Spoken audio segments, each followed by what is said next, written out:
You're listening to Bourbon, Beards, and Belvederes, the podcast where whiskey, cigars, and beard products aren't just a hobby, they're a lifestyle. Hosted by Adam, Paul, and Jerry, three guys with real experience, full beards, and even fuller glasses. Each episode serves up thoughtful tastings, laid-back cigar talk, and honest takes on beard gear and beyond. From top-shelf pours to everyday essentials, this is the place where conversations flow as smooth as the whiskey. So, pour a glass, light one up, and enjoy the ride. This is Bourbon, Beards, and Belvederes.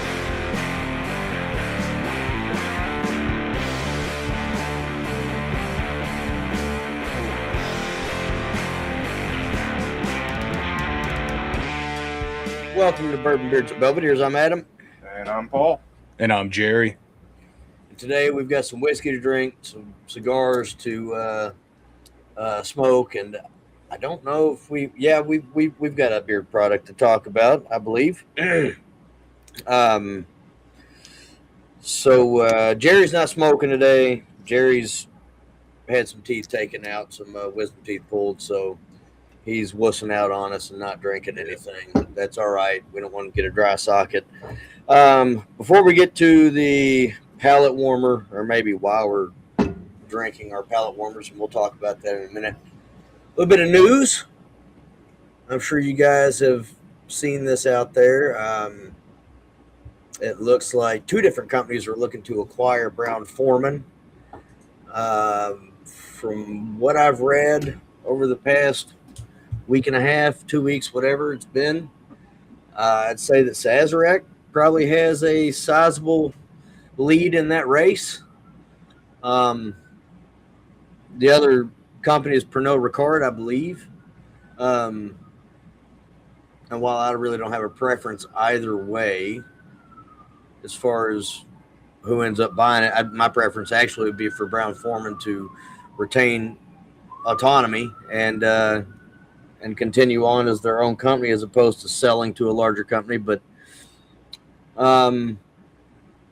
so two things. One, how do you guys feel about this? And two, does this signal, like, is this the last marker on the road that signifies the downturn of the bourbon market? Like, is this, do you guys see this as a like a road sign that says, hey, things are about to get bumpy? Yeah, I don't know about bumpy. I just think the boom is correcting itself, I think, which is a good thing in my mind, to be honest with you. I'd like to see some of the prices come down and some, bottles that aren't normally on shelves be on shelves again. So maybe this is the first step in that direction. I don't know. Talking about that, here in Florida, ABC stores have started putting OWA on the shelf. I'm pretty sure $69.99. Well, I'm about to be reaching out to you for some OWA because I did happen along two bottles here in Kentucky a couple weeks ago, but they were awesome. Yeah, they were more than $70. I'll say that. So, and apparently stores got 2 or 3 shipments in over the last week or two. So, obviously the distributors or whoever was holding on to them and finally released them all, or whatever the hell happens in that third party. But they've been sitting on shelves for $70. So, yeah, what I came across a bottle that I haven't seen on the shelf by me, like on the actual just shelf in the aisle, not behind the counter shelf, is that little Willet Purple Top bourbon. Yep. The green label's been on the shelf a lot. Some stores put it behind the counter, but you can find that around here. But I haven't seen purple, the bourbon, on the shelf in years and years and years. I've never had it. Never had it. I'll send you a sample then. It's okay. It's delicious. It's 128.6 proof. I think it was like $70 too. It wasn't even like crazy. So a lot of people give Willet shit because they're lower shelf stuff is not great. Some of it's okay, but their high end stuff is really fucking good. I don't care what anybody says that those green top ryes, those things are fucking incredible. I have several of those bottles. It's really good. Yep. I've had other high end Willet bourbons, but I've never had the purple top. Yeah, they got a sleeper that everybody, Rowan's Creek. They make Rowan's Creek, right? They make Rowan's Creek. Fantastic, and it's on the shelf everywhere, and nobody ever buys it. Oh, it's fantastic. And what's the other one they do? Noah's Mill. Yeah, that's a good one too. Also fantastic. I actually, for my palate warmer, went with a bottle that I'm starting to see on shelves again here in Kentucky, and a lot of people are gonna jump for joy when they hear this. It's a well, my camera just shat the bed. Hey, you're not jumping for joy. You're not moving. My camera just decided to stop working. The fuck? Yeah, had like a little flash of a black bar, and then it just froze. Well, this is some bullshit. I wonder if maybe my motherboard's getting ready to shit the bed because it's a USB powered. All right, I got the light back on. The fuck? All right, let me go out and come back in. How stupid. I'll be right back. Yeah, no, I was surprised to find that one, but I guess we can jump in since you are sipping with us, right? Yeah. Okay. Yeah. So my palate warmer I'm starting with is this is one I'm almost positive it's new. I've never seen it. A slept on company in my mind too. We've talked about it before. Redwood Empire. This is their pipe dream toasted triple finish. Yeah. Oh, I didn't know anything about those. Yeah, nice. I think it's new because I've never seen it. Yeah, it's fairly new. It's really, really good. I think this was right in that like $40, $45 price range. So this is really, really good. No, since I started talking and got cut off by my stupid camera, back to what I was saying, this is a tater bottle for sure.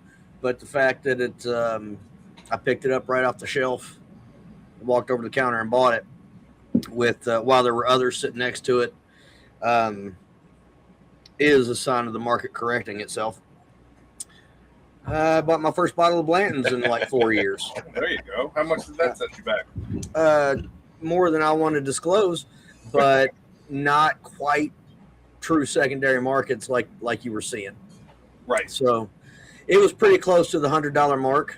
I think MSRP is like 89 or 80 now anyway. So that's 70. Yeah. It's 75 here. So, but these guys have a great store. And he sold me one of those bottles of OWA back there. And so it's part of the relationship building. But it wasn't outrageously priced. And like I said, I haven't seen them on shelves in a long fucking time. I'm not going to fight those lines at Buffalo Trace, and I'm not buying them on secondary market. So it was there. I bought it, and I mean, you know, people give Blanton's shit. They give Buffalo Trace shit about Blanton's, but it's a damn good whiskey. It is. It is. So I think I got one. I was hoarding it for a while when it started getting scarce years ago, and I was collecting the letters and stuff, and I'm pretty sure I got 5 or 6 bottles in the back of the cabinet somewhere. do you? I should probably pull them out and crack them open because I was going for the letters. I wanted to get, make the full set and then send it away, and I got the full set. I just haven't opened half the bottles. Coppers off to send them away. I did get my set done right at the end of 2020. So, like most whiskey enthusiasts, during COVID, I really poured myself into all things whiskey and collecting and all that. And because I had such a good hookup, I'd go in there and buy a bottle a week until I finally had them all. So that is complete. I'm not planning on drinking this fast because I don't need to pick up another bottle. It's not one of my favorites, but it's not bad. So I got to give Buffalo Trace their due. Jerry, what are you drinking? Oh, what are you drinking? Yeah. A strange one that me and Paul picked up in Tennessee when we were there for the Chattanooga Founders event is the Jack Daniel's Distillery Series Tennessee Rye whiskey finished in table syrup barrels. Did you say table syrup? Yeah. So corn syrup. Yeah, we figured more out sugar. Brand it was. Yeah, it's basically like what was it, Alabama style, like Aunt Jemima's or some shit like that. It's some Southern syrup brand. Yeah, it's basically brand it was. Yeah, Jack Daniel's finished in sugar barrels. 111.4 proof. These were what, $45? I think it was. Yeah, I think 45 for 375. Yeah. Okay. It's not bad. It's just, it's weird. It's different. I bet. I think I'm looking at. I think I forgot to put the sample in your box when I sent it out, but we'll get you a sample one of these days. It smells good. It just tastes a little funky. It has like that sticky taste to it. Well, it's been in a syrup barrel. It should. Yeah.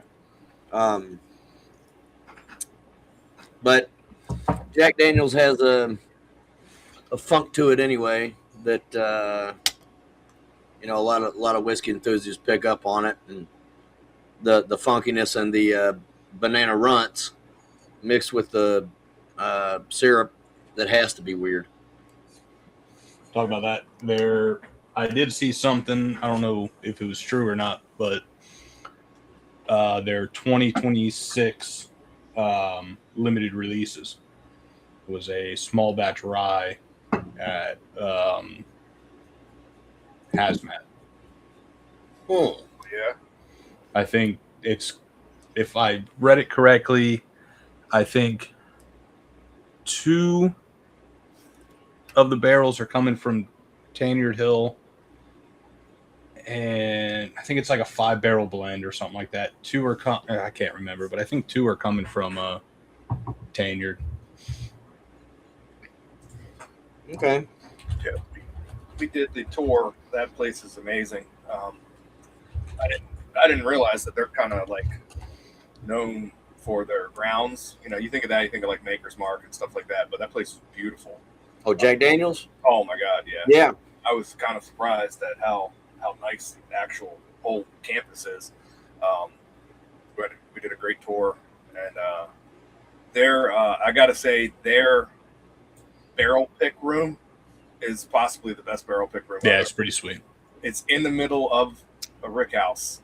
It's just a big plexiglass like box in the middle, and I would say box. I mean, it's huge. It's you can seat 100 people probably, but it's just barrels all around you. It's fucking cool as shit. So the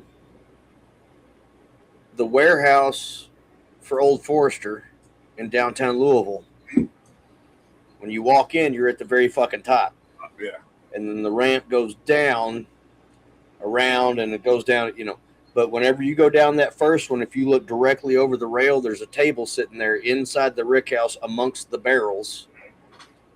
That's where they do their barrel picks. You can see all the tasting glasses sitting there, and every one of us were looking at it going, how do we get down there? What do we got to do to get down there?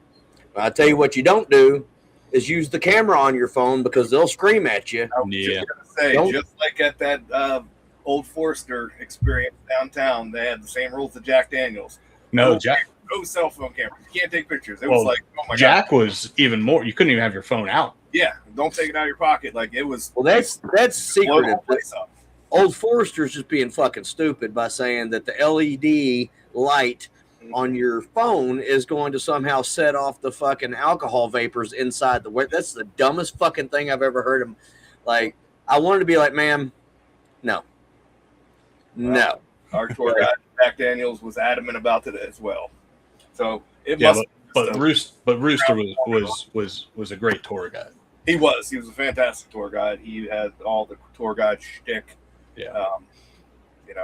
He said he probably went to the Stephen Fonte School of Tour Guiding. I need to go check it out. I did a genealogical thing of my family tree some time ago, and I found Jack Daniel's in there somewhere. So I mean, it's probably like 20th cousin 15 times removed or some shit like that. But I mean, I need to, just like my grandfather worked at, he worked at Seagram's before it was MGP. I need to make a trip up there, go check it out. There's some type of connection there. I need to go check it out. But it's a cool place. That his original house is there. The little creek coming out of the mountain where they sourced the water originally, supposedly. The safe that he kicked that ended up being his demise with the foot infection or whatever the hell that killed him. That's all there. You walk right through. I kicked the safe. Still here. But yeah, no, it's great. Or you start off, the best part is probably the just the little tiny detail of the very first thing you do when you get in the tour. You walk outside, you go to like this food cart, and you get a bourbon slushie to walk around with. Yeah, and it's like that's just perfect. Like, come on, they had a Jack and Coke slushie, or they had a lemonade and Jack.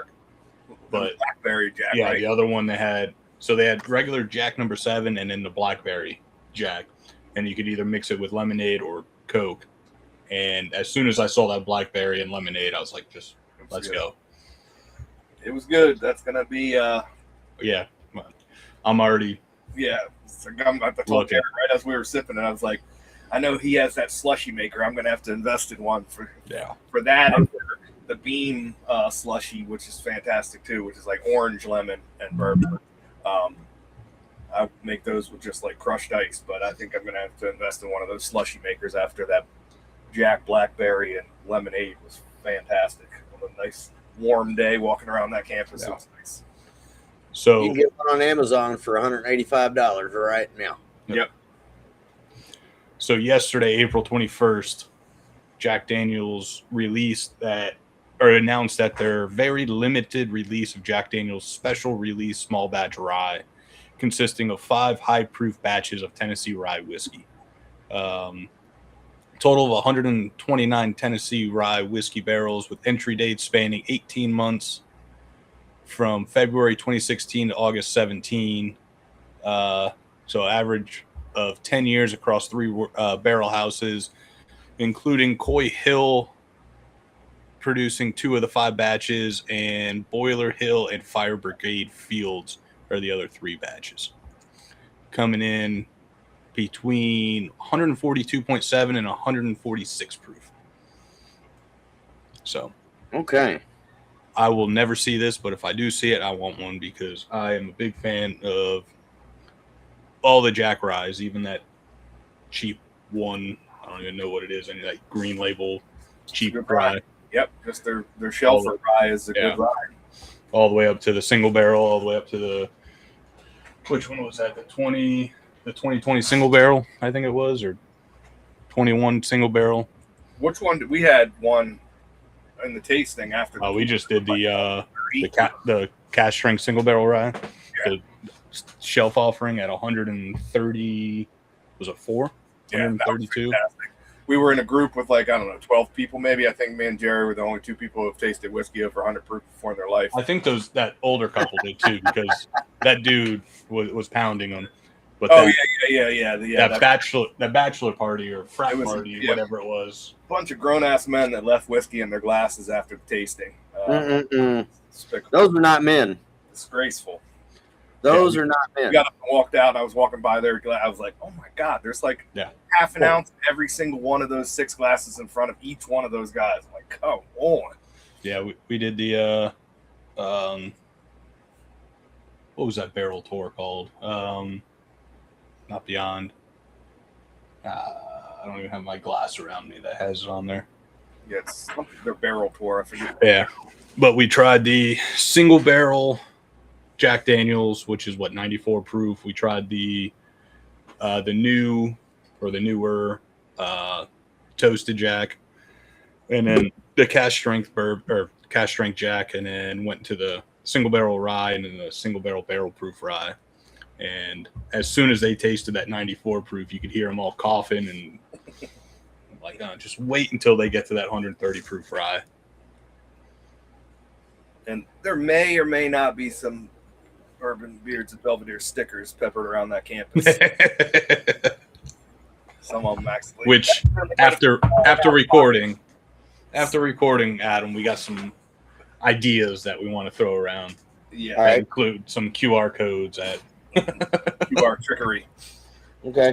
So we went there and then we ventured over. Which let me say, Jack Daniel's was fantastic. Everybody there was great, and they were packed. I mean, just packed on what was that? Like just a Wednesday morning, or Thursday morning. Thursday morning. Then we left there and we figured, hell, we got some time before our evening event, which is why we were in Tennessee. We shot down the road to Dickel. There was, including the 3 people that worked there, I believe there was a total of 7 people. Yes. The whole time we were there. And we were there for probably 45 minutes. We walked around, got some stuff out of the gift shop, and then did one of their signature tastings. And it's pretty much cool. They go and behind the bar and they pour it up for you. They put it on a platter, and like you can sit inside or outside, and they just let you go. So we walked outside and sat on the porch and did our little tasting at our own pace. And I bought some beard oil. No. That we'll have From Dickel. Yep. It's I can't remember the brand.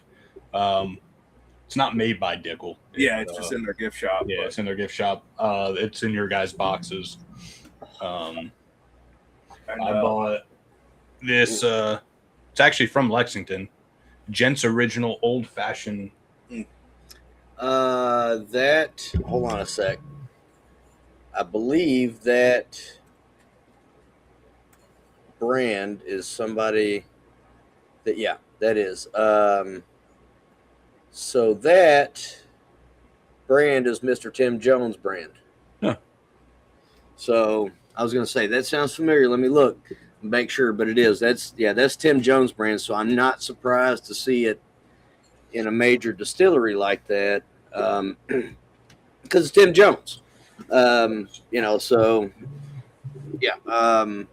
we're gonna make sure to give them a shout out too, so that we need to be more on top of that for them, actually, because Tim was nice enough to come on here and spend time. He was on here for 2.5, 3 hours, and then he sat with me for another 3 hours after you guys got off the call.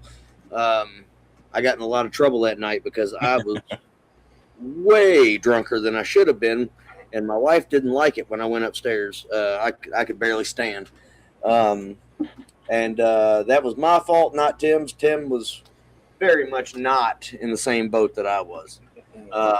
That was a good time. So, so we did that one, and the tasting that had the their like White Dog, their bourbon, their signature Dickel, their Barrel Select, Bottled and Bond 12-year, and the Leopold collaboration, which I'd had before, and I know that was really good. That one's fantastic. What stood out to me was their clear, their White Dog was it's amazing. Yeah, so good. I was blown away by that.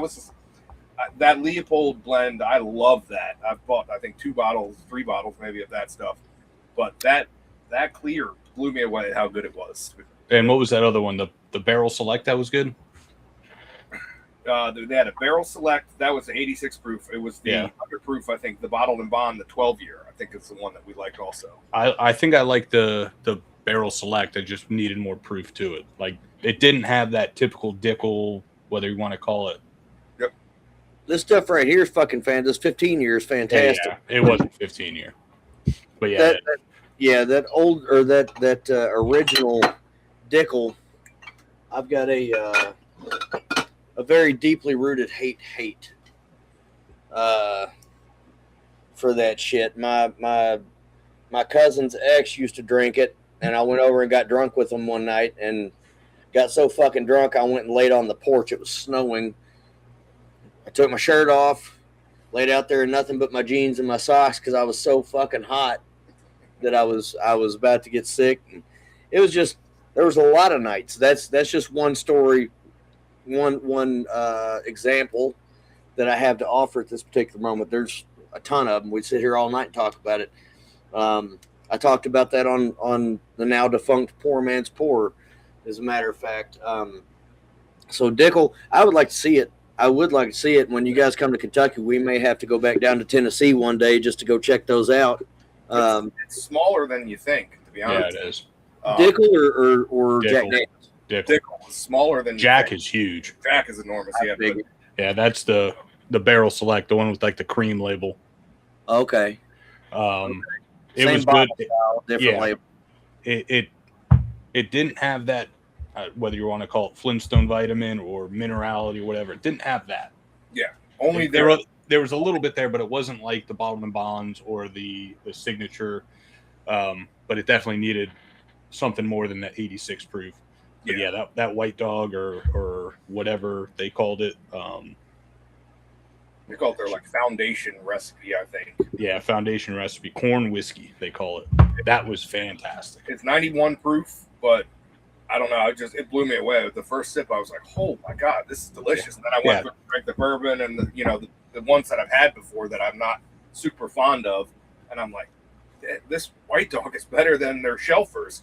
But then we got like to the Barrel Select and the Leopold, and they have some great pours. If you've only ever bought one bottle of Dickel for $30 off the shelf and you thought it tasted like Flintstone vitamins, just like Willett, don't let that sway you. They make some fantastic whiskey. I've had some of those. I've had some of those Blue Notes 9-10 years or whatever that they source from Dickel or some other distilleries that either still do source or used to source from Dickel or whatnot, and those 10 plus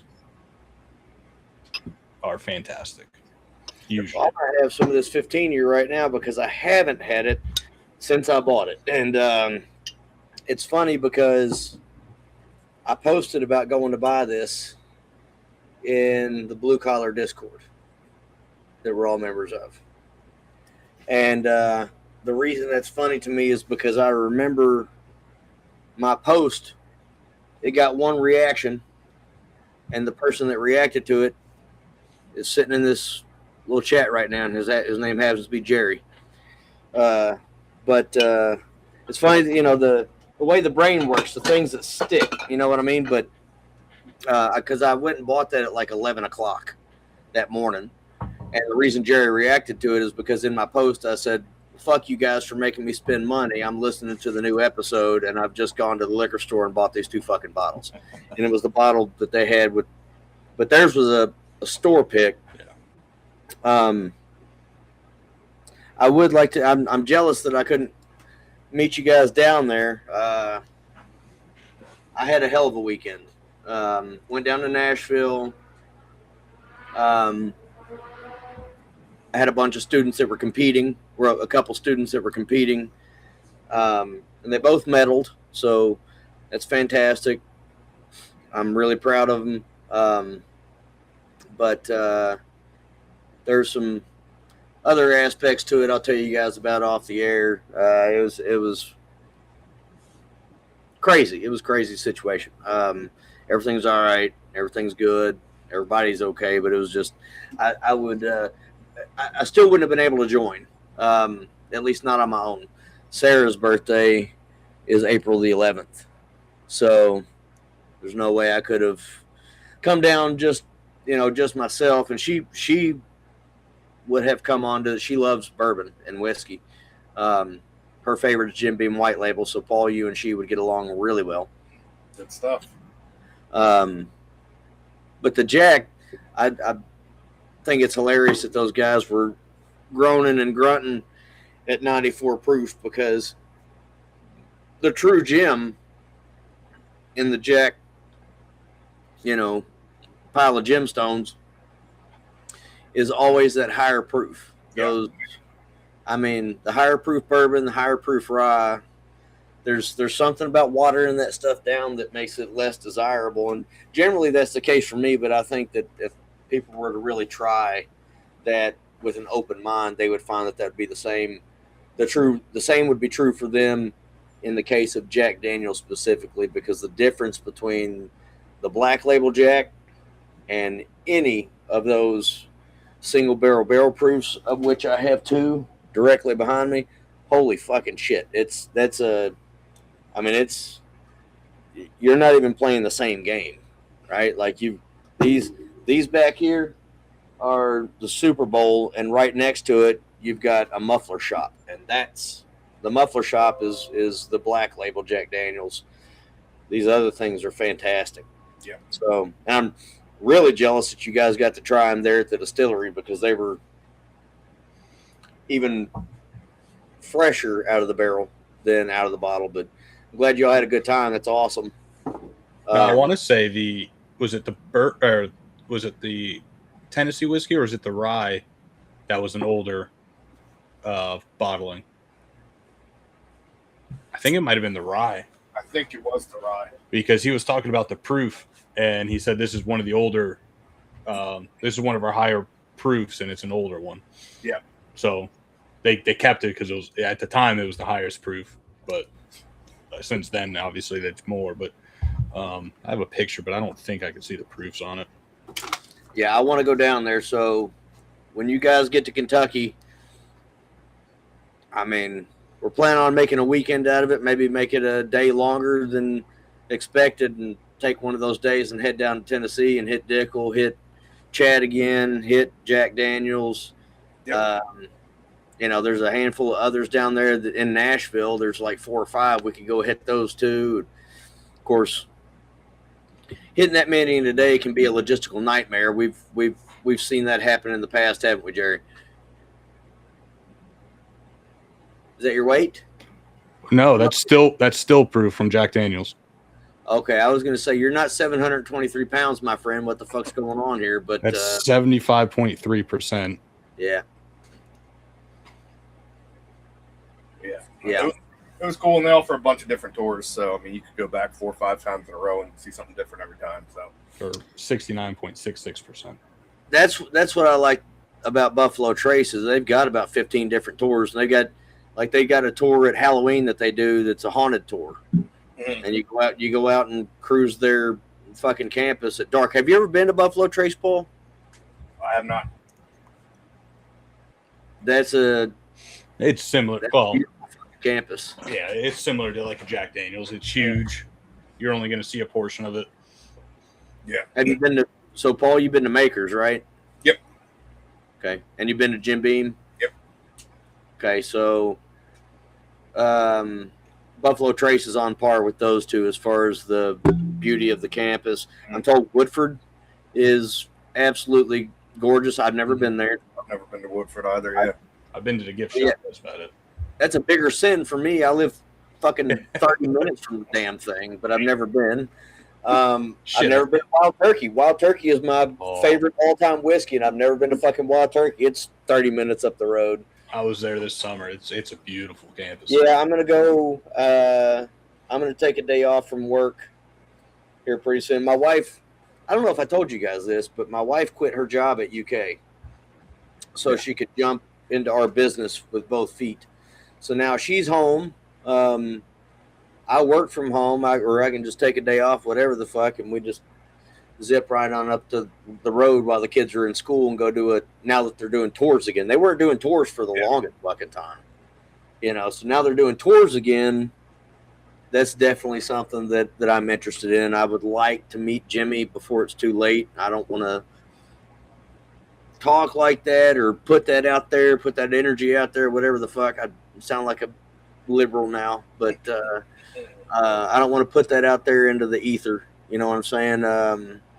But it comes, the end comes for all of us, and he's fairly advanced in age. So I would like to go up there and hopefully catch him. I'm told you have to go on a Friday, and I have no problem taking a Friday off from work, having a 3-day weekend. That doesn't bother me at all.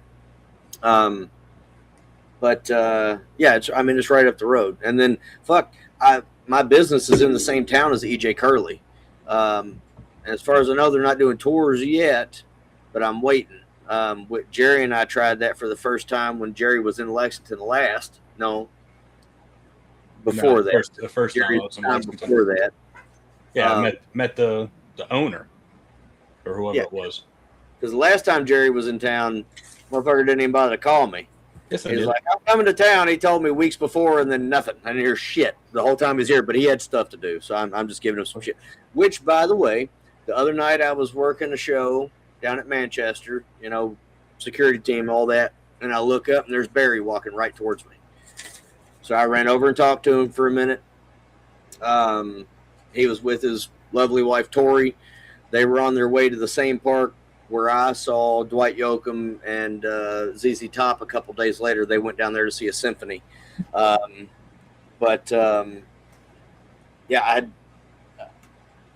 that was my first time, other than on this show, having met him, even though we worked at the same small clinic for a while. I think he was going out as I was coming in probably. But anyway, there was Barry. It seems, according to his Facebook page, that he may have landed on a new job. I did kind of ask him about it, but I didn't ask him in depth, and I didn't press him when he didn't give details. But I said, so you're not with RD1 anymore? It's like, no, it comes time in every founder's life to move on to a new adventure and whatever. And I just left it at that. When he's ready to talk about it, he'll talk about it. Especially given the fact that he knows that we have this podcast. I don't want him to think I'm trying to pry details out of him so that I can put it out there before he's ready for it. But I saw a post that he put up there that said Barry's chosen a new job, and he's been posting AI images of him like being a water skiing instructor, fucking John Wick, or all these crazy ass things. Funny, nicest guy. Yeah. I know Jerry's met him. Paul, I don't think you've ever met him. Have you met him in person? Yeah, at the Kentucky Bourbon Festival. Oh, did you? Okay, yeah. Super nice guy. I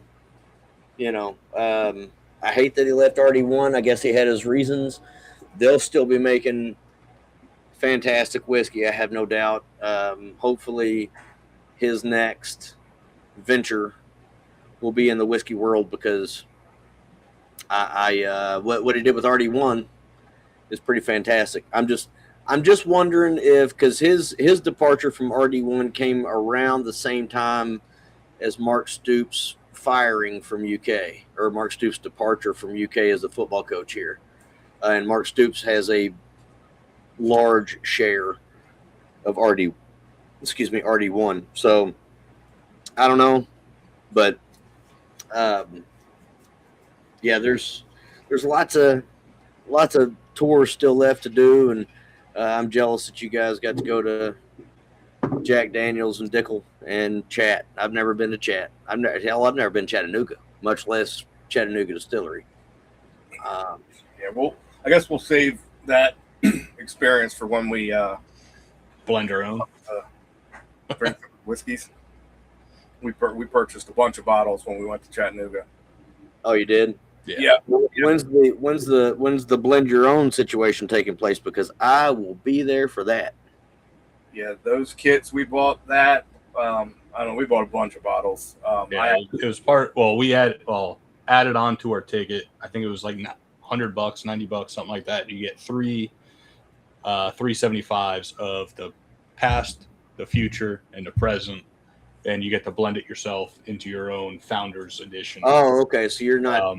You didn't plan to go back and blend your own. No, but we'll get you samples. But everyone told Tim, both of us, and then we met up with Jason from the Dram Amateur. He said it too. Barrel 91 at 100 proof is fantastic. It is amazing. I like Barrel 91. It's a good starter thing. It's a good entry for people just getting into whiskey, but 100 proof was just fantastic. Well, if there's enough samples to go around, I'll very much appreciate it. But if not, yeah, no, we each bought the same bottles, I think, and the same kits and everything. Yeah, I had to keep mine with Jerry because he was driving and I was flying, and I had to switch airports because I had a stupid flight to try to get to a cheer tournament. So I didn't want to check a bag with whiskey because I didn't feel like I'd probably ever see it again. Yeah, your boxes are on the way. Because they also had single barrel rye on the shelf at 3 or 4 different proofs. Paul grabbed the highest at like 120, 121, and I grabbed one of the lowest at 114, I think. So I threw samples into both yours, and then whenever Paul gets it, if he wants to send samples, he can get to that. Got a new Confluence that's coming out to you guys, so we could do that side by side with the new riff too. Yeah, it was a fun time. Yeah, it was a good founders event. But yeah, we'll have to do just a full chat episode, drink through all the shit we bought, and tell, kind of go over how that event was and everything at that time. But at this point in time, my glass is empty, and we got. Well, I refilled it. So what did you fill with? The 100 proof. The mysterious 100 proof. Yes. So we got a couple pours. We're gonna. I don't know if that's what we were drinking first, but that's just what I poured next. That's what we're drinking first now. So this one I sent out to the guys a long time ago, I believe, because I wrote on the sample bottles, and I don't have the bottle anymore. I don't ever remember having the bottle, to be honest, but it's my handwriting. I wrote Jefferson's Pick, 5-year-old, 100 proof. Single barrel 4-pick. It's a pick. It's a single barrel. I don't know. Like I said, I don't remember this. I know when I'm going to end up finishing a bottle or may finish a bottle, or we might not do it on the show soon. I always pour myself samples and throw in the sample box. And I obviously killed this bottle long ago. I don't remember who picked it, what it was. We were trying to figure it out beforehand. I thought it might have been one pick, but we found that online, and that was 90 proof, and I clearly wrote 100 proof on this sticker on this sample bottle. Jefferson's Reserve. Jerry found that they do. That's 100 proof, so it's probably a Jefferson's Reserve pick. By what store, what group? Who knows? Yeah. So I don't even remember buying a pick, owning a pick. I remember getting a pick from I think it was the one we were talking about that we thought it might have been. I think I won that for winning a fantasy football league. And that's not that, though, because it's different proof. So this is our mysterious Jefferson's 5-year-old 100 proof whiskey. I didn't know there was a question about whether or not it was which Jeffersons, who made it, that kind of thing. I had no idea. I thought it was pretty much just known that it was a Jefferson's Reserve. But 5 years, 100 proof, it sure doesn't have much of a nose. I'm going to switch this. There's a little sweetness in there, a little nuttiness, but it's fairly muted. It's good on the palate, though. Okay, the glass changed the nose for me, so that's one thing. But still, there's a little citrus too. Yeah, a little citrus. I get a little punch of ethanol on it. One thing I let it air for out. 100 proof, there's a good amount of ethanol in there, and the nose. On the palate, though. Yeah, that's a totally different situation on the palate. Mm-hmm. It coats it nice. There's a little hint of cinnamon in there with the citrus. There's some leather. There's some toasted grains, kind of like corn flakes. Yeah, I was thinking cereal. That's what I was thinking. I get there's a fruitiness to it. Yeah. Almost like a fruit cup. I get a little bit of like cherry, a little bit of orange, a little bit of it's like a fruit medley. But there's big time leather, cinnamon, and cereal. I get if you take blueberries and toss them into your cornflakes, that's what I get. Yeah, that's what I can't. Like I said, it's like a fruit cup for me. It's fruity. Yeah, it started out with the citrus, and then the fruitiness came through, and then it just kind of all melded together. But that's good though. There's a nice cinnamon spice right in the mid palate that just carries over to the finish and just lingers around. Yeah, it's definitely oily. It coats your mouth, and the glass is huge legs coming down the glass. Great mouthfeel. This is. I see why now I don't have anything left of this bottle because this is pretty good. It is good. Wish I could remember where I got it from, but surprisingly, the cigar, it really only mutes the citrus. The rest is there completely for me. But it kind of I don't know. It's weird because I get images in my head of what I'm trying to describe, and it's for me. It's like if I have a full picture, and then in school when you were in art class, you were cutting down scrap paper, whatever the hell. You had that big fucking square with all the little squares marked off and the big damn blade. On top. Fingertip taker. Yeah. Yep. Like that. Yeah, it's kind of like they took that picture and just fucking cut it off right here, and everything over here was citrus, but all over here is exactly what I was getting in the first place. I agree. No, I agree totally. It takes away that citrus, but everything else is still there. It just goes straight into the fruit medley, leather, cereal, but the cigar, going from the cigar to the whiskey, does take away kind of that brightness from the citrus. And still somehow it tastes like a completely different whiskey, even with that being the only note that has disappeared. It tastes like something that's completely different. Yeah. It almost tastes like a cigar blend, where they're hitting those, dark fruit, leather notes that you kind of want to pick up from a cigar blend, and that citrus is completely gone. But I gotta say, I just went back to it without the cigar. Of course, that citrus is back. There's some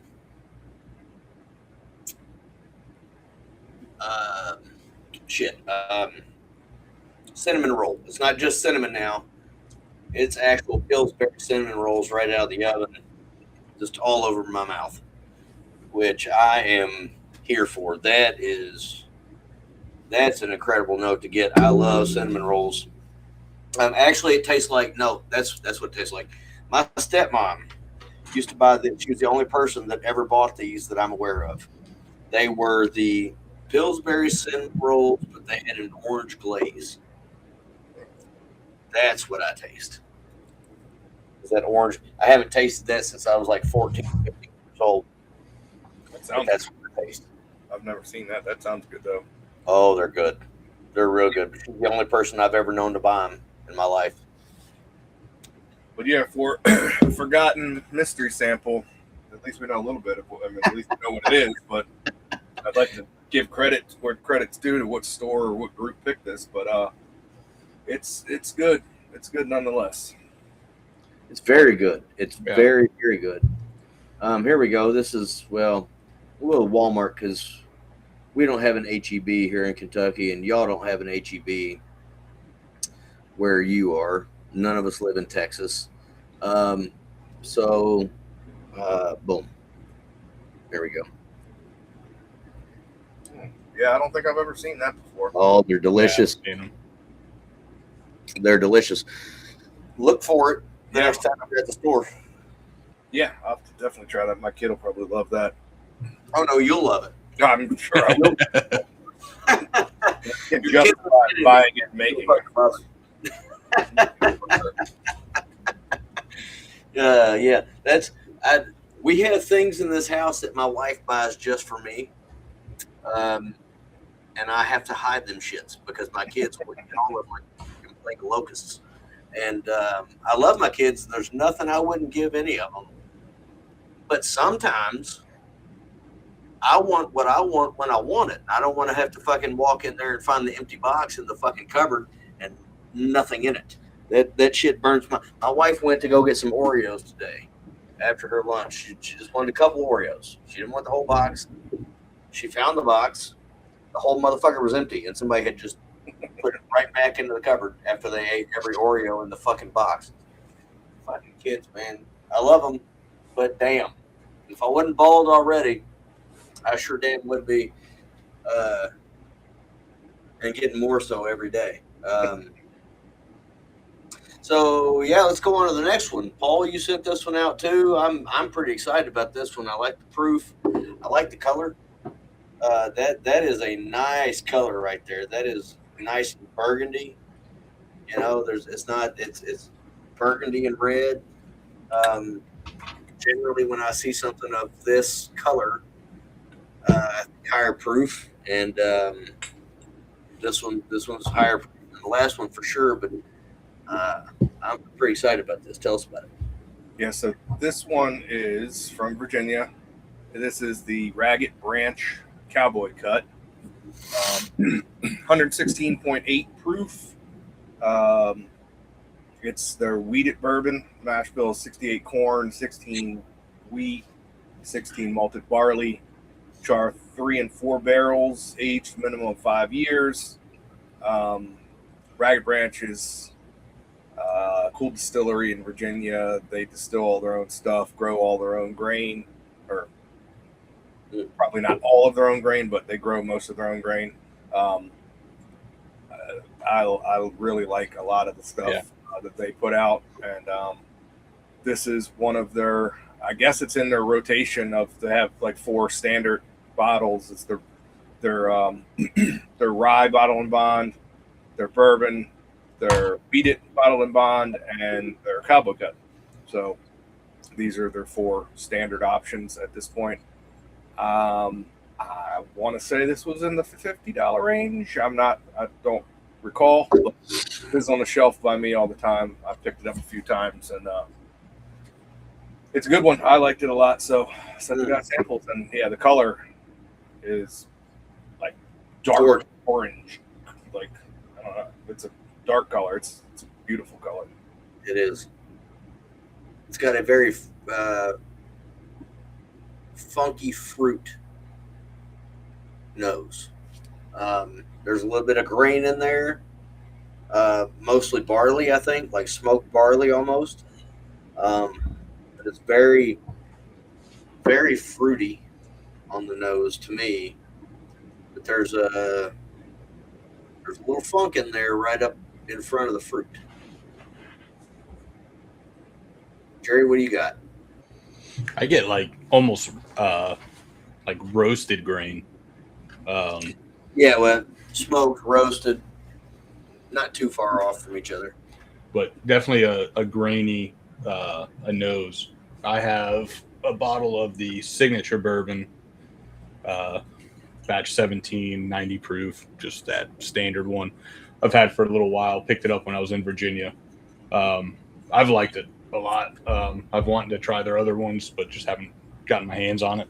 They don't distribute down here, and I haven't been to Virginia in a good while. So I've liked it, and I've sampled one of the bottle and bonds. Can't remember which one. That one was pretty good too. But yeah, it's like sweet roasted grain on the nose for me. Paul, what do you got on the nose? Same. I mean, it's grainy. Yeah. You get any dark fruit? Either of you guys? Blueberry, strawberry? I get like dark cherry. There you go, dark cherry. Black cherry? Black cherry, yeah. I love black cherry. I don't like regular cherries. I love black cherries. They're fantastic. And anything almost flavored dark cherry or black cherry. But this is a palate. There's a whole lot going on. That is a different situation altogether. That is a dessert. Yeah. So I like right away, I get like this smoky cherry, and then besides my tongue, I get like dark chocolate. Yep. It's spicy. It's tingly all over. Like, I mean, this is a dessert pour. I mean, kind of like making a black cherry pie with a chocolate crust, not a chocolate covering, a chocolate crust, and some jalapenos thrown in there for a little bit of spice, or maybe some black pepper tossed in on top of and I know that sounds weird, but I've got a weird palate, and I like spicy and sweet.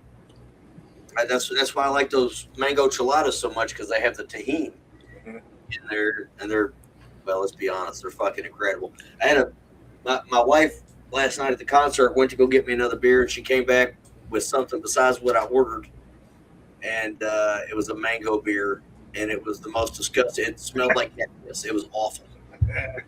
So I've learned after last night that I'm not going to drink a mango beer unless there's tahini involved. But this is it's got a spice. It's like a black cherry pie with a chocolate crust. I know at least for me, chocolate pie crusts were a relatively new thing until the last, I don't know, 6-7 years, something like that. But I don't spend a lot of time baking or looking in baked goods at the store or anything like that. That's what I'm getting: black cherry pie, chocolate crust with something thrown in for some spice, which sounds pretty fucking amazing to me. Yeah, I would eat that and pair it with this whiskey. Now, going from the cigar to it takes away some of that sweetness for me. I prefer this without this cigar, I think. It brings out some leathery notes. Yeah, it definitely mutes the sweetness a little bit, which I really enjoy from this pour. So see, for me, I think I found a new thing that I need to try. So the sweetness is still there for me. Some of the other notes are muted, but what I think I need to try, because of the cigar, what I'm getting are some of those s'mores notes. But I think I need to try a s'more with some black cherries on it. Put some of those gooey ass black cherries right on top of that fucking s'more and smash it down between that second graham cracker and shove that whole bitch in my face. yeah, I'm happy as fuck, I guarantee it. That's what I'm getting with this cigar. yeah, that sounds good. Happiness. That's what I'm getting when I go from the cigar to the whiskey. That's what I'm getting. That sounds pretty fucking good, doesn't it? That sounds amazing. I wish I was getting that. I'm just getting more of like the sweetness is just muted for me. Going from the cigar to the pour. I just tried it again. It's not there. I just made it better. Like they do with sushi, where they put the jalapeno on the top. Stick that jalapeno right on top of that graham cracker. So now we're working with a s'more that has blackberries smashed in between with a thin little slice of jalapeno. Like cherries. Yeah. Like cherries. But the thinner you slice the jalapeno, the hotter it is. I don't know if you've noticed that, but like if you get like we buy because we eat tacos like a motherfucker. So we buy jalapenos in a jar this big around and this fucking tall. But there's a sushi restaurant right down the road, and they have what's called a Godzilla bomb. And I don't know what all the fuck's inside of it, but on the outside they take a toothpick and they stab the most thinly sliced jalapeno that you can possibly find. And they do it right there in house, of course, but they stick it right to the top, and you eat that little bite from that roll, and that's like. And as soon as it puts it in your mouth, as soon as you put it in your mouth, your asshole's on fire. But it's incredibly tasty. Incredibly tasty. In fact, when you guys come to Lexington, do you guys like sushi? Absolutely. Okay. We're going to that. That's the best. Well, that's one of two of the best sushi restaurants in Lexington. But I like that one just because of the atmosphere and the food.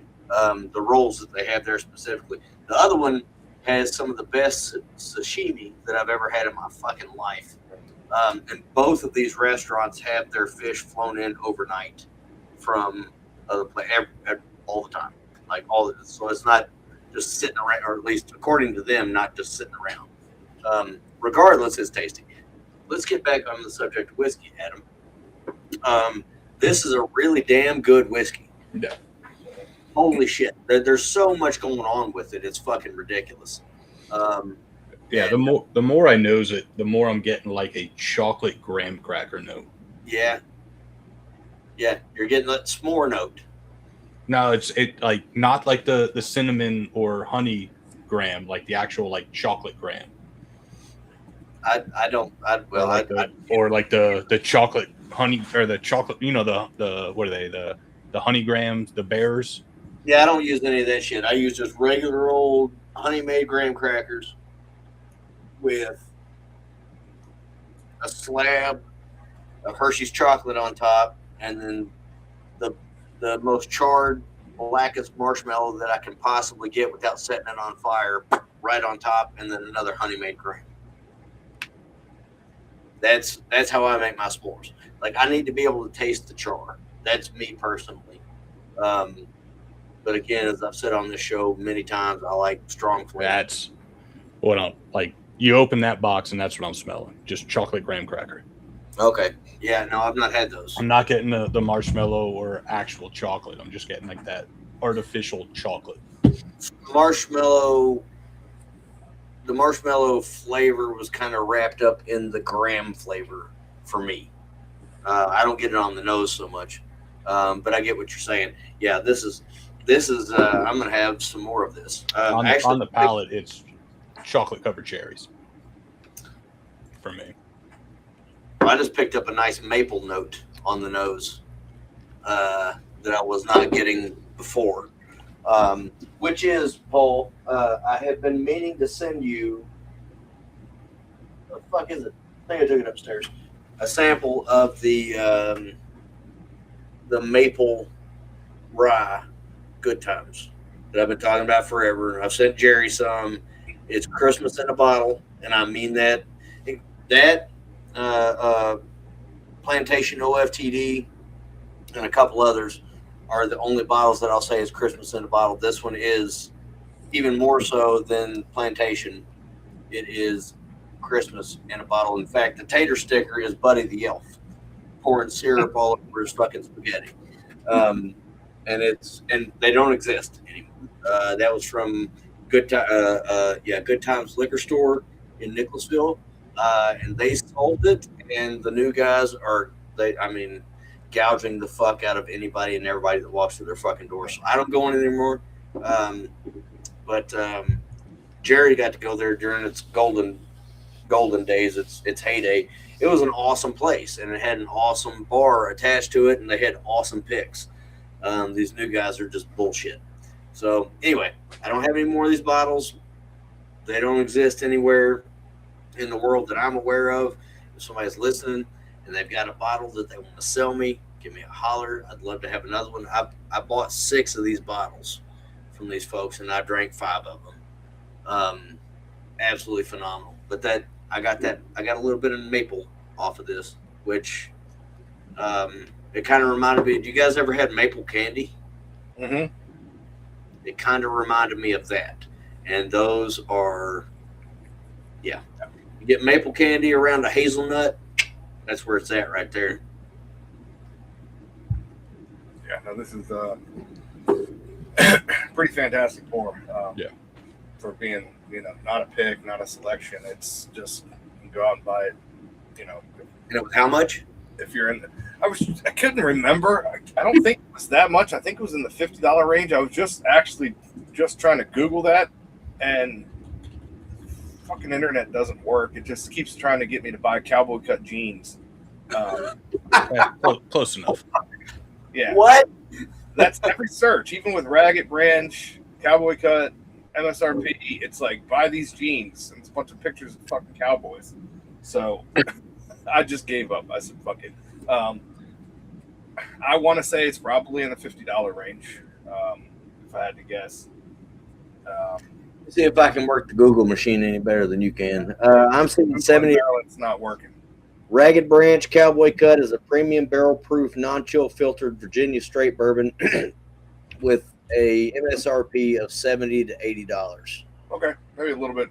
Although it is often found in the $60 to $70 range in some markets, and it is worth every single one of those price points. Even at $80, it's a buy for me. Oh yeah. I don't think I spent 80 on it. I'm pretty sure I probably spent closer to 60, maybe 65, something like that, if that's what the SRP is saying. But it's worth it, even at 80 if you can get it. The Virginia ABC has it $69.99. That's where I would have bought it, at the Virginia ABC, I'm sure. So Yeah, that's a steal. That's a steal all day. The Jefferson's was great, and it's going to be $45-$50. 5 years old, 100 proof. It really was great, but this is a different beast. It's a higher proof, which means you're going to have a better mouthfeel. The flavors are going to be more present. But it's how good this was. I'm going to have to get another bottle of this. Mm-hmm. I sent you guys samples of this a while ago, I think. But as we were talking about the cigar earlier, Adam is relighting his right now. I haven't had to relight mine. Just thought about that. Normally, when we're doing this, when we're talking, I have to relight a couple times. I haven't had to with this one yet, but this is a cigar I sent you guys. It's from Smokey Bear Cigars and Cafe in what the hell is it?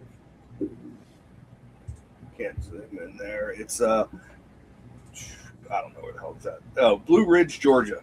So our buddy Jacob from Bain Blends was on our talking to us on one of these shows and was telling us about these cigars. He had gone on vacation with his wife and they stumbled into this Smokey Bear Cigars and Cafe and got to talking with the owners, ended up hanging out with the owner and going to dinner, the four of them, and just hitting it off, and was raving about how good the cigars were. So honestly, as we were recording, interviewing him, I was on this website ordering up some of these cigars to send out. This one is the House Smokey Maduro Toro, and it's $5.75, which is ridiculous for how good this cigar is. There's nothing on the cigar on their website. It just says it's full body, ideal for seasoned smokers, crafted to perfection with deep earthy tones.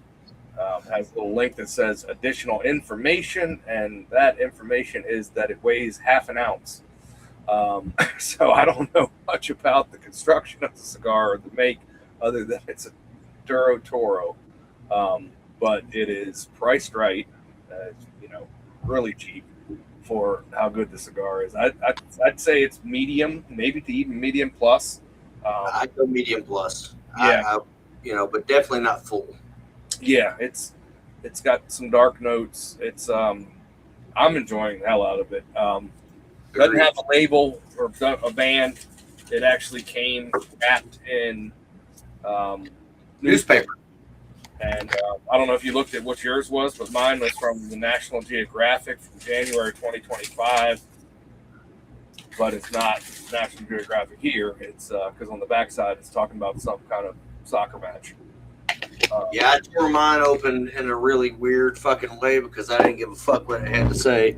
I probably should just, for respect reasons, I guess. But it wasn't out of disrespect that I tore it open the way I did.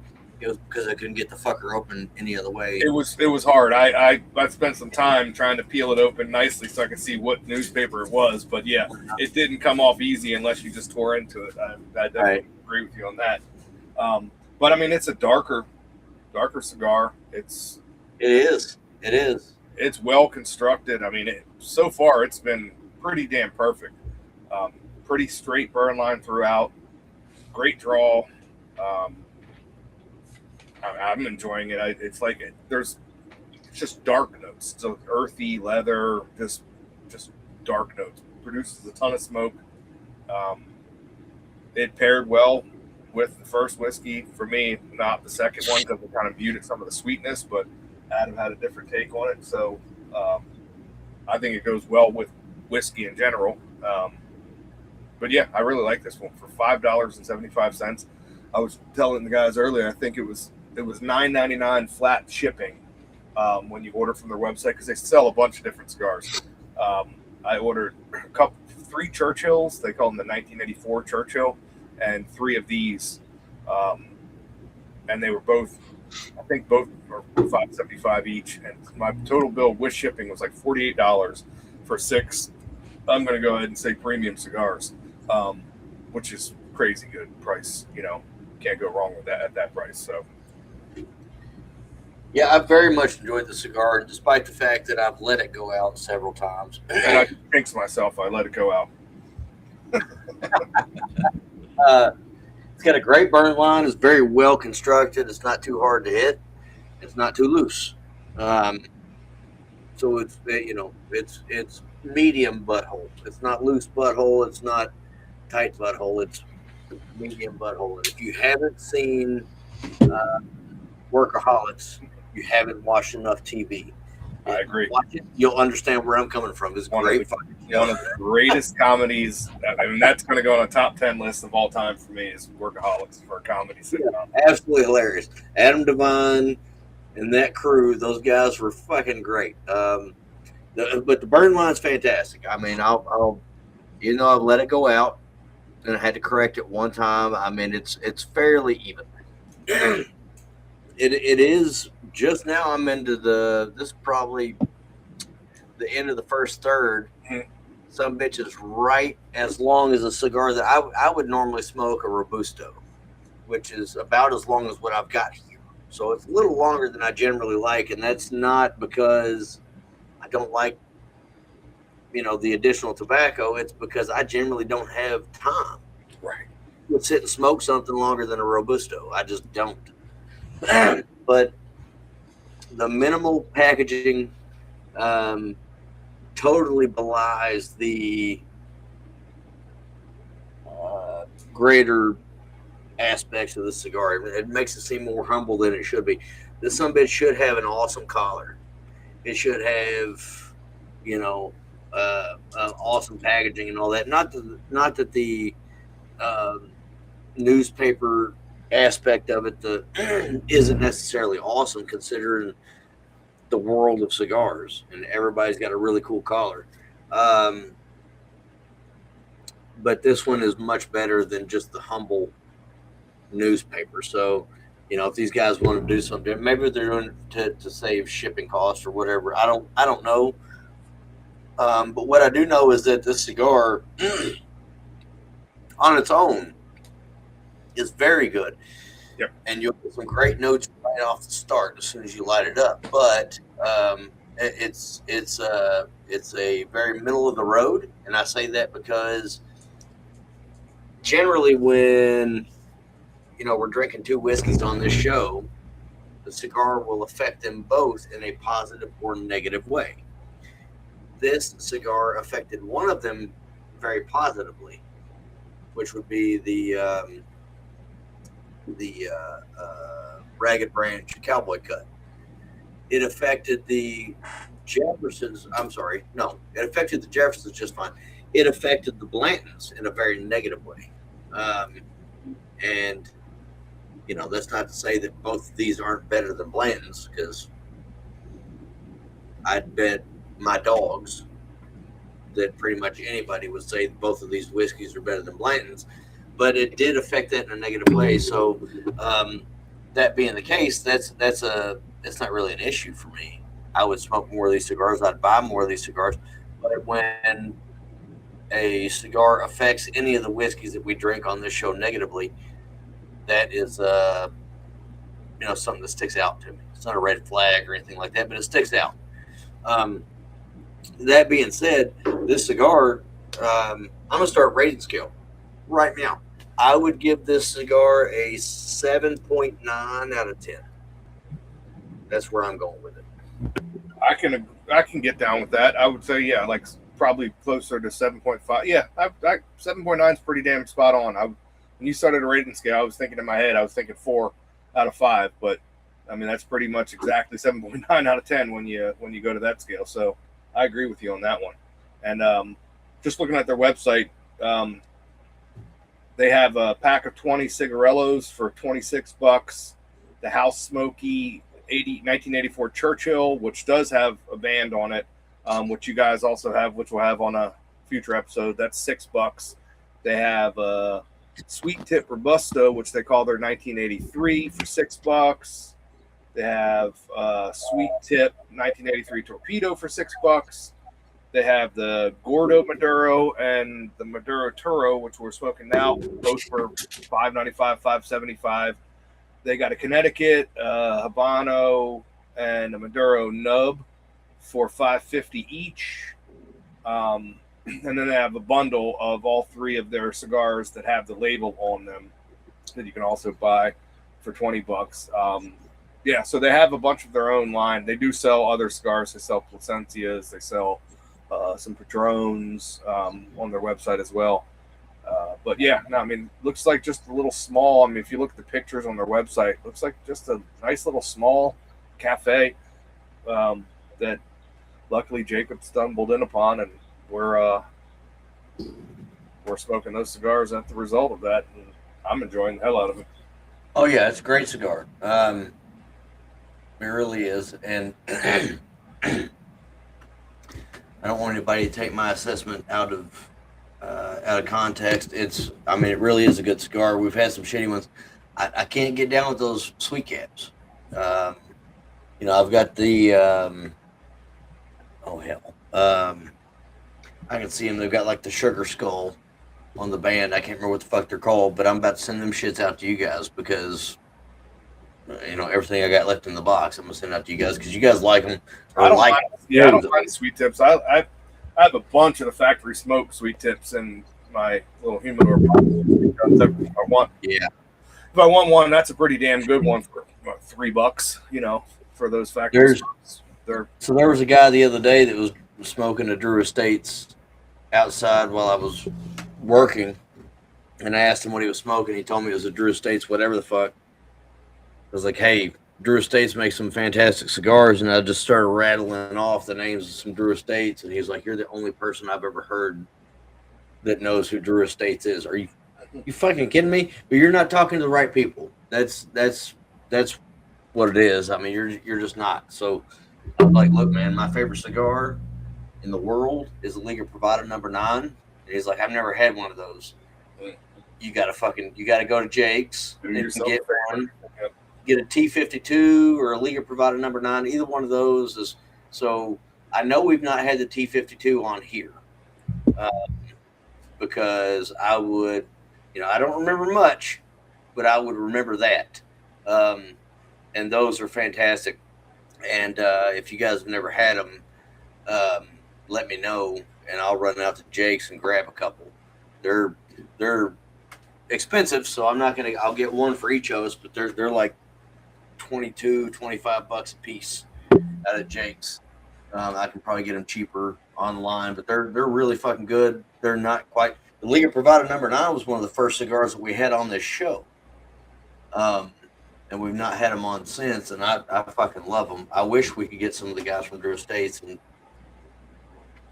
Jerry or I should probably reach out to those guys, see if we can't get somebody on. But they're fantastic cigars. But going back to this one, this is what'd you say the cost was? Like $6? Yep, $5.75. This is, to me, somewhat comparable to a Liga. Not quite, but it's fairly comparable. And it's a budget cigar, obviously. It's $6 a piece. It's a great cigar for the price. Great cigar. Just the only thing that I would like it shorter, but that's because I don't have the Maduro, or I'm sorry, the Robusto here with me. It's a great cigar. It's a great cigar. If you got 3 or 4 hours to sit around and smoke this cigar, highly recommend. Yep. Couldn't agree more. So, moving on to the beard product. Jerry, I believe it was your recommendation that we use this particular brand, so go ahead and tell us about it. Yeah, a while back. I don't remember how long ago, but I picked up I want to say it's a 9-pack of samples. Yep,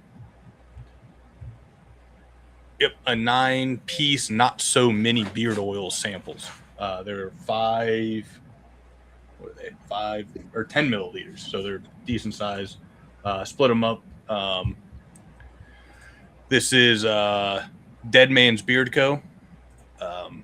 They started out as a basically they started up a barbershop, and they wanted to have their own premium beard products in their shop, so they produced it, and then over the years have tested it and revamped it, and they finally put it out to the public. So there we go. For the beard oil, you have ingredients are argan oil, squalene oil, meadow foam seed oil, jojoba oil, apricot kernel oil, broccoli seed oil, avocado oil, castor oil, rice bran oil, fragrance, and black seed oil. The unscented obviously has no fragrance, and 2 of the scents, Pinewood Peak and Death by Citrus, are essential oils only. I kept Supernova, Sea Storm, Slate, and Death by Citrus in a shelf. They're all all of them but the Death by Citrus are a cologne scent. The Supernova is more of like a fruitier, bright citrus cologne scent. The other 2 are a little bit darker. I have the scents here. Where'd they go? There we go. The Supernova is grapefruit, bergamot, mandarin, bright spices, lavender, vetiver, amber, and musk. The Sea Storm is lime, kiwi, orange, aquatic accord, rosemary, juniper, hinoki wood, spearmint, and musk. Slate, mineral accord, ozone, bright spice, icy bergamot, lavender, driftwood, musk. And then the Death by Citrus is lemon, lime, grapefruit, tea tree, and mint. I kept this one just to kind of see how it would. Paul, I think you would really enjoy this one because I know you like citrus and mint, and that's all this is. And if I thought about it, I would have threw it in your box before I sent it out. But yeah. So this 9-piece is $65 on the website. I'm pretty sure I had like a 5 or 10% or 15% affiliate code from somebody. I want to say shipping was like $5, just like most of these places. I've enjoyed it a lot. I've been using them over the last couple months that I've had them. Curious to see what you guys think about it. Yeah, I like it. I've been using this one since, or for like the last 4 days or so, going back and forth between the scents. You sent me Pinewood Peak, which is orange, fresh pine, and sandalwood, which I really like. It's not too overpowering with the sandalwood. I think I've said this before. That a lot of beard oils put in, and it can get to the point of where, for me, it like makes my senses like I'm smelling a bone. Like it just like kind of gives you that like, you know, it's off-putting. But this one's nice. It's there, but it's not overpowering at all. And the other one was Obsidian, which is black currant, amber, and woods. For the scent, it's another nice one. A lot. It's like dark notes, but you get that little pop of that like kind of that black currant, like little fruit kind of. It's nice. I'm smelling it right now. That's what I have in right now as well. So yeah, no, I've really liked them. They're nice little sample bottles, dropper top, beer, so you can see the quill. On the thinner side, which I said many times before, I like I don't really like the thicker oils. I like the thinner oils. Put some on your finger, rub it in, kind of washes right off. So sticks around though. I mean, I put this in probably 11 o'clock today, and I can still smell it in my beard. So the scent does hang around. It's not overpowering. So far, so good. I've really liked these oils. Yeah, I didn't bring the bottles out here with me, so I've forgotten which ones you sent to me. But I do.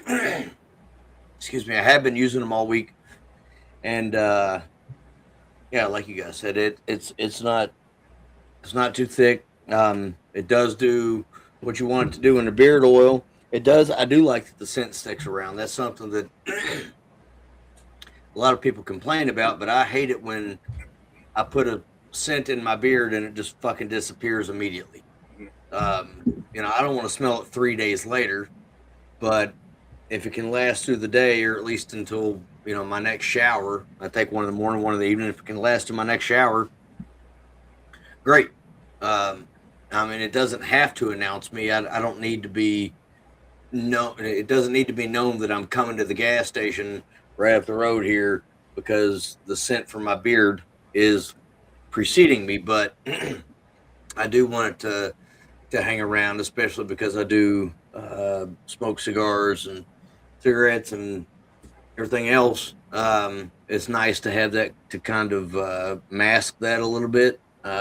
Generally, I don't smoke cigars till I get home, so I really don't have to have something that competes with that smell out of my beard a whole lot. But it is nice. So didn't break out, didn't get stiff. Uh, none of those things that you don't want for your beard. It did improve the softness. So I really like it. It's good stuff. I think these guys are doing good things. Yeah, I'm gonna mimic what you guys were saying. The beard feels good. The skin underneath feels great. The scent lasts, but it's not overpowering, which I like. It's there's some out there that you put on and it just punches you in the face. These actually they're light, but they're there. They also have beard butter, that same base ingredients, but then you add shea butter and mango butter. The 1 ounce oils are $22. The 2 ounce butter is $24.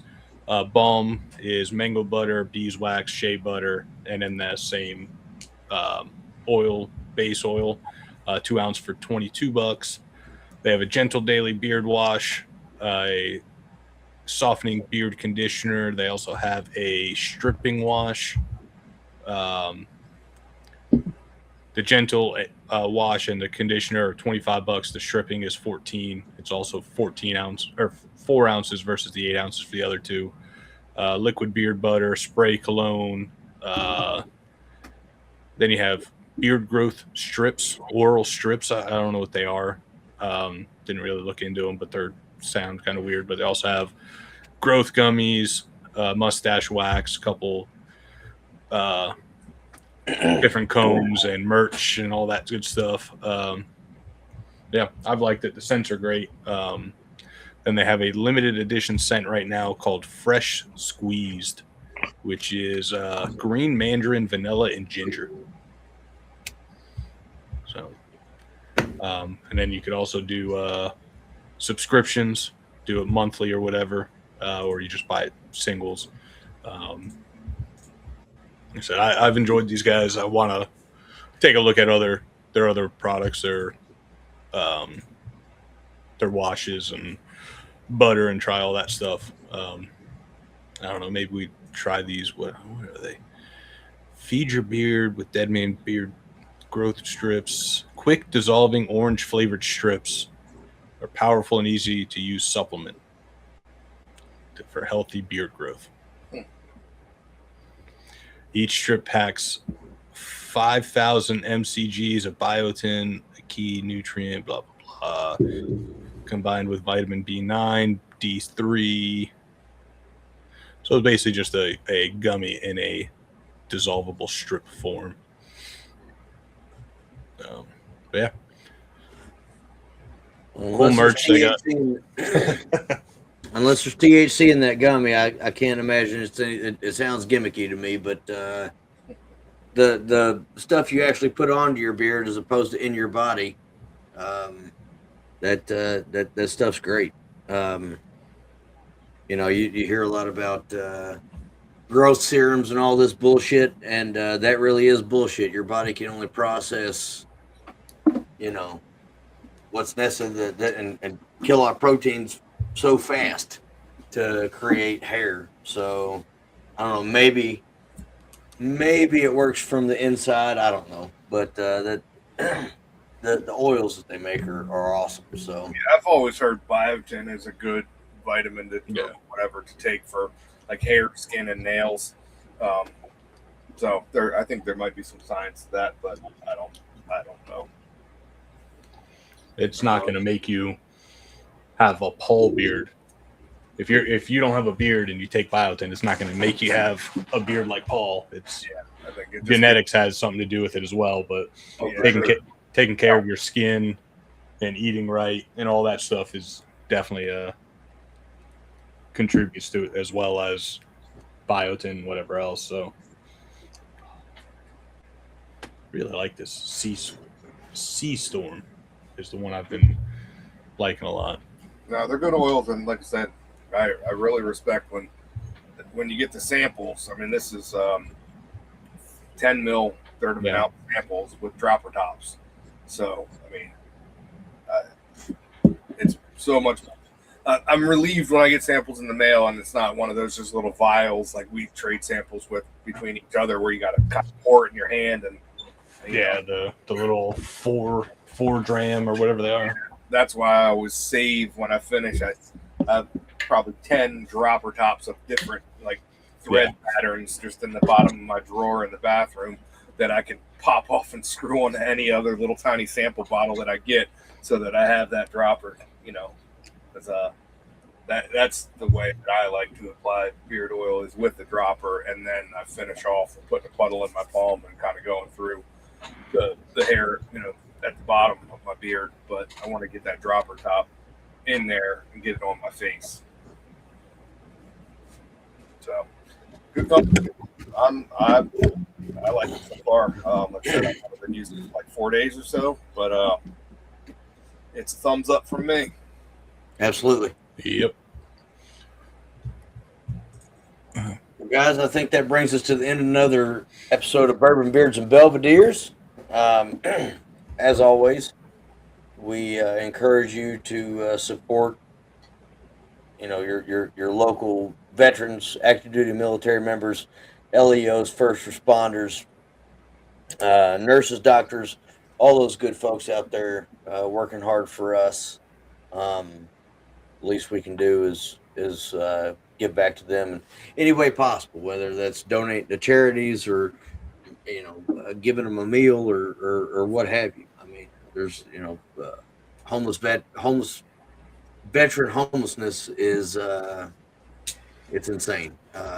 Those guys went and fought wars to make sure that we could be free here in the States. Regardless of the politics, those guys were doing their job. So the least we can do is make sure that they're taken care of, and then also support children in your community. The world is crazy; it just keeps getting crazier every day. I see more and more. Facebook is a virus, by the way. That's where I see it all, and we all just need to collectively stop using Facebook. It's garbage, and it's just feeding into the animosity we have towards each other and towards the human race. It's just awful, but the world is crazy, and the most vulnerable amongst us, the children, they really need our protection. So let's make sure that happens. Be sure to check out these products. You got Jefferson's Bourbon at jeffersonsbourbon.com. Ragged Branch at raggedbranch.com. Both of those are spelled exactly how you expect them to be spelled. Smokey Bear Cigars and Cafe, you can find that at blueridgemountains.com/directory/Smokey SMOKEY -bear-cigars-and-cafe. They also SmokeyBearCigarShop.com. There you go. Oh, well, that too. Yeah, okay. Well, I didn't find that. So, and then the beard products at deadmansbeardco.com.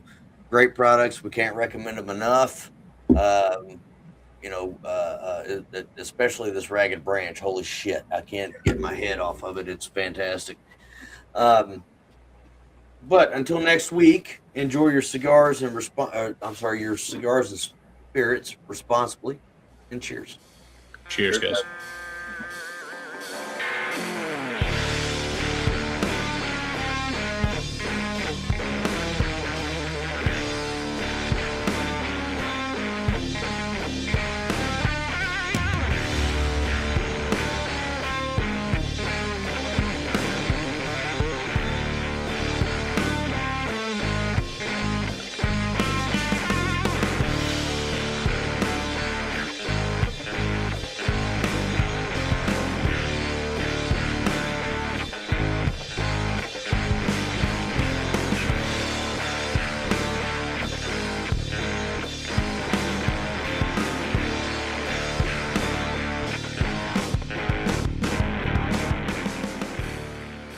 Bourbon Beards and Belvederes is produced by Adam Bolden, Paul Rousseau, and Jerry Ullman. Edited by Jerry Ullman. Music by Ryan Johnson. You can find all of our links on our website at bourbonbeardsandbelvederes.com and at beacons.ai/Bourbon Beards and Belvederes. As always, enjoy your bourbon and cigars responsibly. Cheers.